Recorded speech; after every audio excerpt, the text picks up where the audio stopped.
in doing my pre-op education, I talked to a lot of people, and I found that it seemed to be the right fit for me because it seemed to have the most normalized life afterwards, and people could pretty much eat normally and were able to maintain their weight loss to a higher degree than other types of surgery.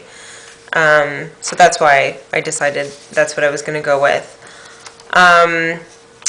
One thing I'd like to say about my experience with it is that it is not the normal experience for an MGBer.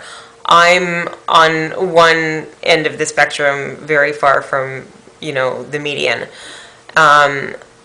I lost 170 pounds in 11 and a half months, and that's way, way above and beyond what's normal in this situation, even with the amount of weight that I did have to lose. I'm not sure if this might have to do with it. I'm sure that with the upcoming appointments that I'm going to have going on, I should be able to find out more. But I used to have problems with IBS and other tummy issues before, and I almost wonder if that might have something to do with how the surgery has affected me. I basically didn't go near carbs pretty much for the entire year, that including rice and potatoes. So it wasn't even about the gluten. I just didn't want to really, I did at some points, but I tended to dump on it.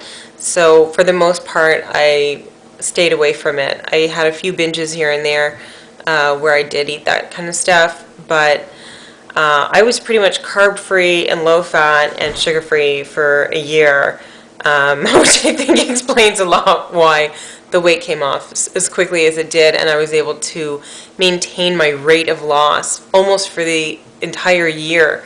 It was the same as it was in the beginning. I still think that the MGB was definitely the right choice for me. I fully support the surgery that I got, and I really think that is a good choice for somebody who's in a situation where they are sick and they need to lose the weight for health reasons, and it needs to happen, and they need to make sure that they can never binge eat again, and to the degree that I used to, at least before surgery. So in that way, I would say my surgery was very, very successful.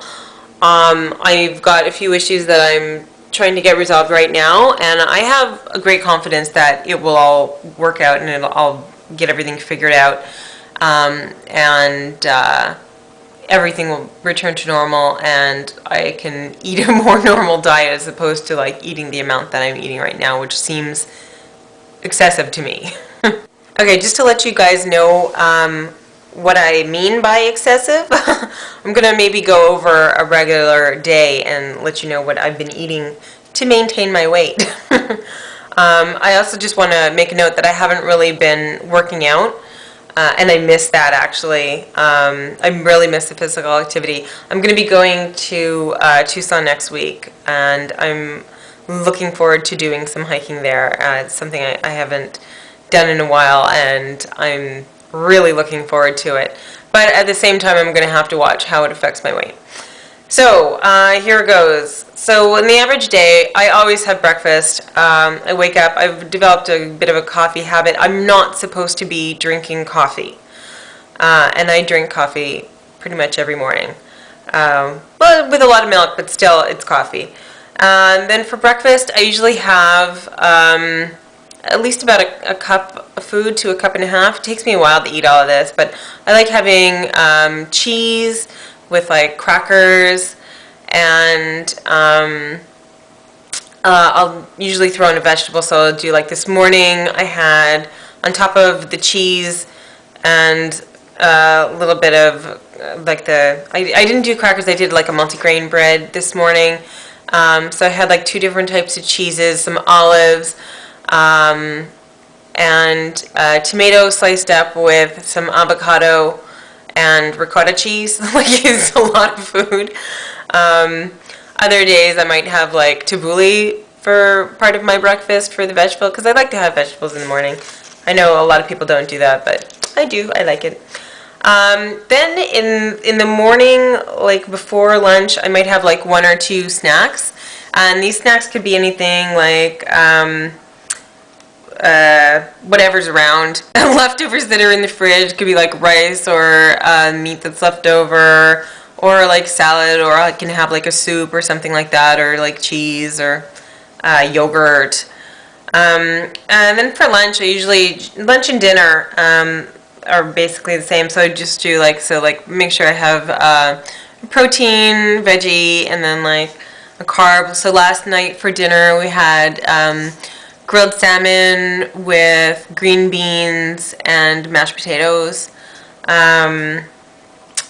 Tonight we're having steak, I think, with like baked potatoes and vegetable. I'm also going to be making some grilled sardines as a starter. So then between lunch and dinner, I'll usually have like a couple of snacks. Now, along with what I said earlier, some of the stuff I've been having, it also includes stuff like chips. So I'll have like a serving of chips, or I'll have like maybe a couple of cookies, or some cheese. I've also been having the Taste of Thai, the rice noodle bowls, because I can't do the regular flour noodles because they give me terrible gas pain, so I don't do that. And also I've been taking the digestive enzymes every time that I eat. So I'll take like 2 digestive. If I'm having a big meal, I'll take 2 digestive enzymes, a Beano and a Lactaid, just to cover all my bases. And it seems to be working out quite well, and since I've been doing that, I haven't been having as many problems. So I have breakfast, then I have like a snack or 2, then I have lunch, then I have like a snack or 2, and then I have dinner, and then I have like a snack or 2. So I'm like eating pretty much like all the time. I also have chocolate sometimes. I found at Trader Joe's, they have these really yummy, they're chocolate covered sunflower seeds. I really like them.